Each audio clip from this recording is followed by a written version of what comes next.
JFD, just fair and direct.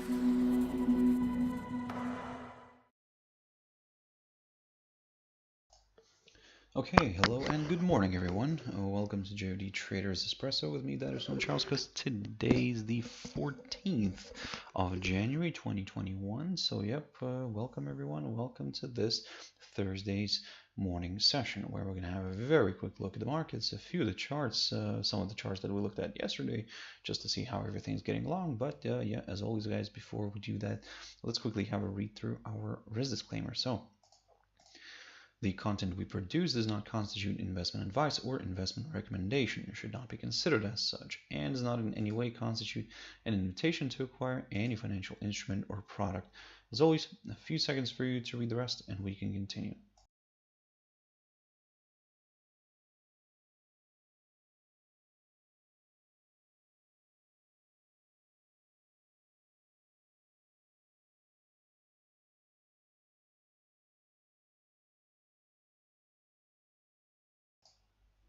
Okay, so now then also just a quick mentioning of our JFD YouTube channel, to which you can always subscribe to in order not to miss any of our upcoming videos. And of course our JFD Bank website and specifically our JFD research page, which we also update on a daily basis. So feel free to visit us here on jfdbank.com and click on the research tab right there on the top. So guys, now jumping into the charts. Now the first one I want to pick up here is Nikkei. Quick update on what's happening here. Basically, the Japanese index continues to rally. It seems that there's no stopping for this one. If the other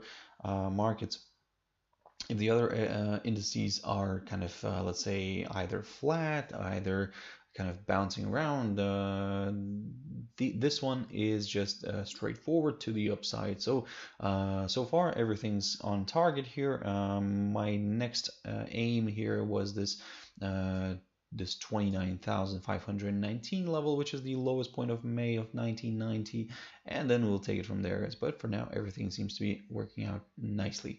Jumping into Hong Kong's Hang Seng Index very quickly here, similar straight line. First of all, let me just probably clear up this chart a little bit here.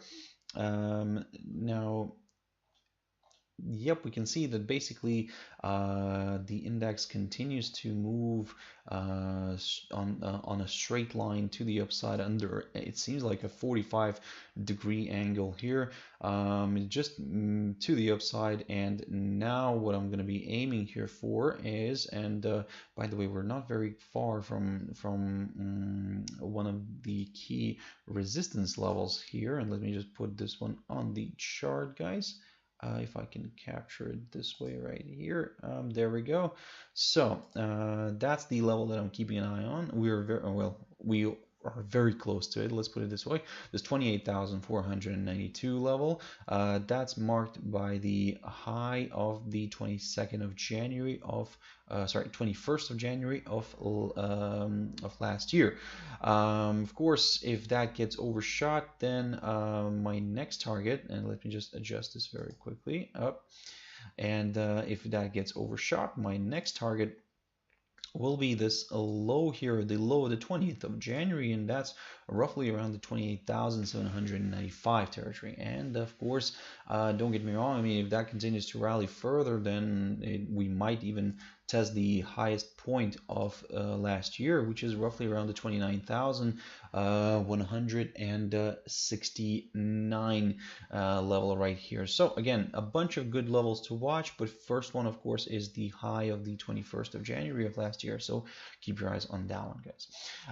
Just to kind of also quick update in terms of the economic calendar here today. We don't have much information coming out. We did get the German GDP figures, preliminary ones, but to be honest, I mean, they're still due. I mean, although the time they were supposed to be already out, but they are not available yet. So anyway, also we do have the ECB monetary policy statement here according to the calendar, and also one of the one of the main indicators, economic indicators to watch today is going to be from the U.S., and that's the U.S. initial and continuing jobless claims. So now, so far, the excuse me, the forecast is for an increase in the initial jobless claims. So we'll see, guys, how that's gonna play out today. But again,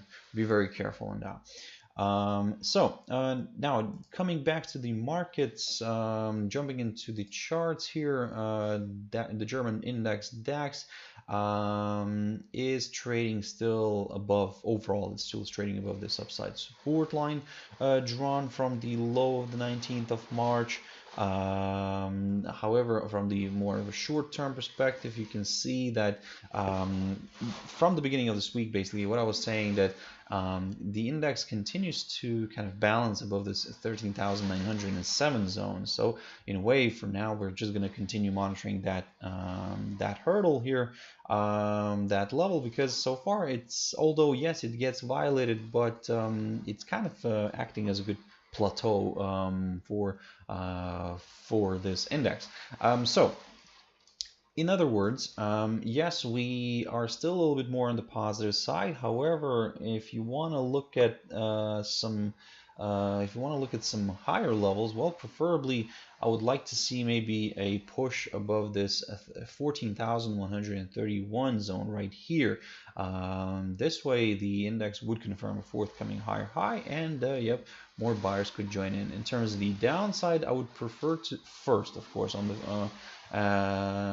first, I would prefer to see the daily candle staying below this 13,907 zone. Then, of course, I'll carefully aim for this 13,795 level. And if that gets cleared, well, I mean, keep your eyes on the 21-day EMA and maybe even lower areas. But again, for now, that's the game plan. For now, we're just waiting here. And by the way, if we look at the cash index right now and where it's currently sitting at, we can see that the price is actually not far from that psychological 14,000 level again. So, yep, something for you guys to keep in mind, because as I said, yes, I am still a little bit more on the bullish side. However, I would like to see a push above this 14,135 level first. Now jumping into IBEX 35. Now I looked at this one this week, but briefly, but in a way I do like to look at these indices sometimes, like the IBEX, the Spanish IBEX 35, the French CAC 40, also the EUROSTOXX 50. Now those sometimes do present themselves with nice opportunities. Now here, for example, you can see a very nice technical picture. You can see that the index is still balancing above this upside support line drawn from the low of the 21st of December. It is still balancing above this 8,310 zone, which let me just show you what that level is. That's the low of the 6th of March of last year, and it's also near this key resistance, well, near the highest point of December, let's put it this way, but it's not really the highest point, but near the highest point. In a way, yes, everything's kind of still leaning a little bit more towards the upside. However, similar story as with DAX, I need to see a push above the current highest point of January, near the 8,430, or let's round it up here a little bit, probably 8,440 level, and then yes, forthcoming higher high would be confirmed and higher levels could be met. DXY. Here the dollar index, you can see that yesterday it reversed higher. It climbed back above the 21-day EMA, however, still remained below this 90.60 level. So I'm going to stick to my rule, stick to my idea that I've mentioned in the beginning of this week, that in order to aim for slightly higher levels, I need to see that nice, good, strong move above this 90.60 level first. And then, yes, we could go for a bit of a larger correction, because don't forget that larger correction to the upside, because don't forget that we're still trading below this downside line. So in a way, if it continues to provide resistance, another slide later on could be possible. But again, for now, from the very short-term perspective, keeping an eye on this little hurdle right here. Gold. Now, gold, of course, is drifting lower. Everything's working out nicely here. So if you remember in the beginning of this week, I talked about this area right here, these two EMAs or this downside line. So what I was saying that if these two EMAs fail to provide good resistance, then then all eyes are on this downside line. Well, you can see that even the 100-day EMA was enough already, and we saw the kind of the commodity kind of stalling slightly below this 100 EMA here, and yep, now we're seeing the final result. We're seeing decline. So for now, I'm gonna stick to the downside. Yes, everything's working out according to plan. My aim here is this 18 and 19 level, a break of which would confirm, will confirm a forthcoming lower low, and also place the price below the 200-day EMA, guys. And yep, more sellers could see this as a good opportunity to step in and potentially drive this one towards the lowest point of November near the 1765 zone right here, and then we'll take it from there. But in terms of the upside, yep, still the same game plan. 1907 level, that's what I need in order, break of which I need in order to aim for some higher levels. Now, Bitcoin. Okay, so Bitcoin, excuse me, Bitcoin is pushing nicely to the upside. So the 21-day EMA did act as a good area of support. However, if you remember as well, I've talked about Bitcoin. I was saying that in a way, for me to get a little bit more excited with the upside, well, I need to see a push above this hurdle right here, this 38,700 level. And also, if you remember as well, looking at the monthly chart, there we go. If you look, remember this one, when I looked at this one on Monday, basically we were down here, we were somewhere near this, or actually below the 34 level already, 34,000 I'm talking about. What I was saying, that in a way we might get a bit of a retracement back up here. So that's what we're getting right now, and we're coming close to this level that I talked about, this 38,700, which is that inside swing low let me just go back into the daily chart. This inside swing low of the 9th of January. There we go. So a nice good pop above it, and if we see the daily candle remaining above this area, then yes, I'll aim for this 41,970 level, or even above that. But let's see how this is going to play out. For now, we are a very tricky situation here, because, and let me just come back to something that I talked about last year in December, in the end of December, in one of my videos, where I was saying that, guys, that let's see if we will have a repetition of this scenario here, 2017-18 scenario. So basically, as you can see, we had a strong super rally here, at that time, to the upside here. So the crypto in November and December accelerated, but then it started reversing in January. So yes, we have a bit of a shift in a month.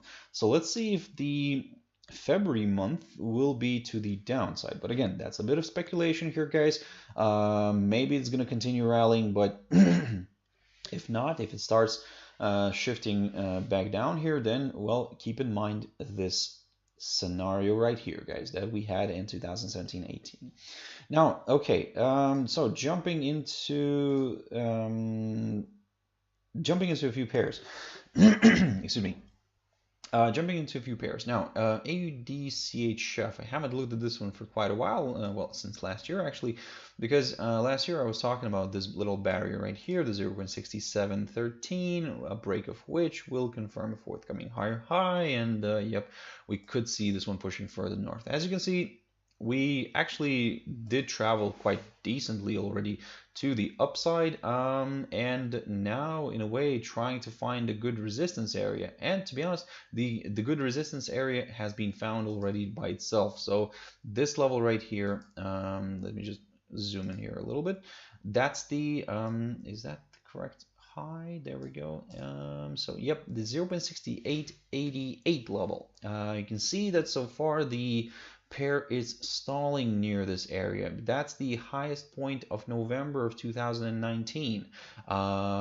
If you want to aim for some higher levels, wait for daily candles to stay above it, because as you can see, we kept getting these little overshoots, but we're not really getting that daily candle staying above this area. So to be on the safe side, of course, we will have to just wait for it, guys. I mean, don't get me wrong. I mean, it's very tempting. It seems the more kind of tests we get of this area, the more possible. I mean, the greater possibility it is that we could see a break. However, don't rush into anything yet, guys. Wait for that.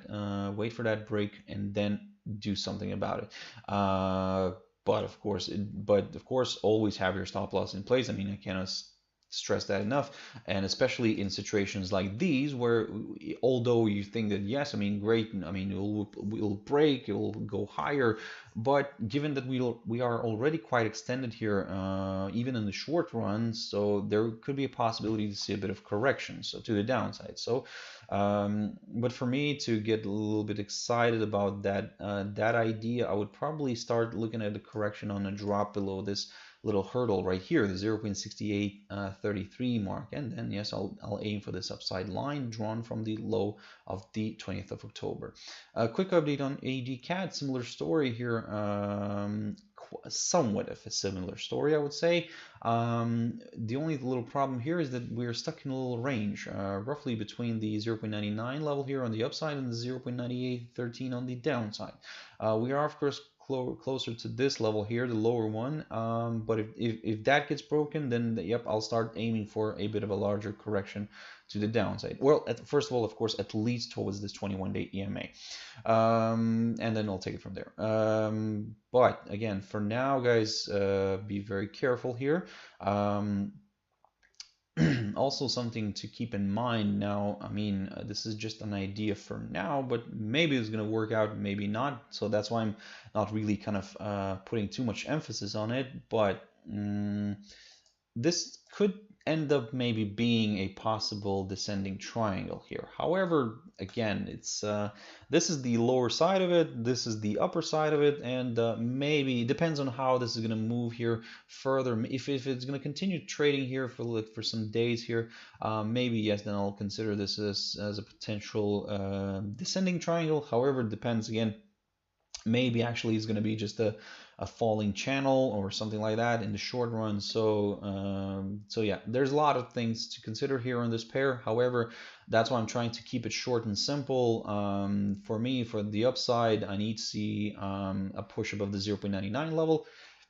For the downside, I need to see a drop below the 0.9813 zone. USD JPY. So quick update here. Look at this beautiful move. I mean, okay, this week we started off with this week with a test of this downside line drawn from the high of the 24th of March. Then basically the pair here drifted back down here on Tuesday, but as you can see, this is what I was saying to you guys, that keep your eyes on this 21-day EMA, which kind of continues to provide good support. Yep, for now, basically, that's the kind of idea, that's the game plan. I mean, if we don't see that break below this 21-day EMA, we're not really targeting any downside. And with the upside as well, I mean, we need to see a break of this downside line and then a push above this 104.40 level, which is the current highest point of this week, and then yes, maybe higher levels could be met. GBP NZD, quick update here, an interesting one so far here because it's currently getting a hold up by this 1.9060 barrier. This level is the lowest point of September, here of last year, yep, it is acting as a good area of resistance this time. We need to see a nice good strong move above it in order to aim for some higher levels, but my only little fear here is that in a way, if it travels higher here, we're going to be very close to this downside line drawn from the high of the 21st of August. So that's why if you're looking for some upside, probably a better one to be well, better option here is to wait for a break of this downside line, because again, if we do get a pop above this 1.96 level, we do have this downside line very close. So yeah, it could kind of stop the push higher. But if we get this break, then yes, of this downside line, then yes, higher levels could be met. In terms of the downside, a drop below the 1.8848 level here would be ideal for examining slightly lower areas. Euro CHF, a quick update on this one. It's drifting nicely to the downside. I looked at this pair in the beginning of this week, and basically I was saying that in order to consider the downside, we need to see a break of this upside line and a drop below the 1.0791 level right here, which we got. We got that. We also got that daily candle staying below it, and as you can see, the result today, we're seeing a further decline. The only little issue here are these two EMAs, the 100-day EMA and the 200-day EMA. So far, the 100-day EMA is providing good support, but if that gets cleared, then the next little target is the 200-day EMA. If that gets broken, now that's where the whole excitement for the bears could start, and we could see further declines. So be wary of that. Let's see how this is going to play out. In terms of the upside, I would need to see this one pushing back above the 1.0832 territory, somewhere around here, and then higher levels could be met. And finally, EURUSD. So, guys, EURUSD is stuck here in this little range, I would say. So basically, this is what I talked about yesterday in my Traders Espresso and Tea Time. That I'm still being very careful with this pair. And in order for me to consider the downside, I need to see a good drop below this 1.2130 zone right here in order to aim for some lower areas. But I'm not getting that yet, so I'm waiting. The same story with the upside. I need to see a strong push above this barrier right here, this 1.2210, in order to consider some higher levels. But I would also like to see that daily candle staying above this area, but I'm not really getting that. So yeah, guys, for now I'm just kind of just waiting here, waiting for a breakthrough one of these levels. So guys, that's it kind of for this session. I do understand that there were a few kind of issues with the quality of the video, so I do apologize, strongly apologize for that, guys.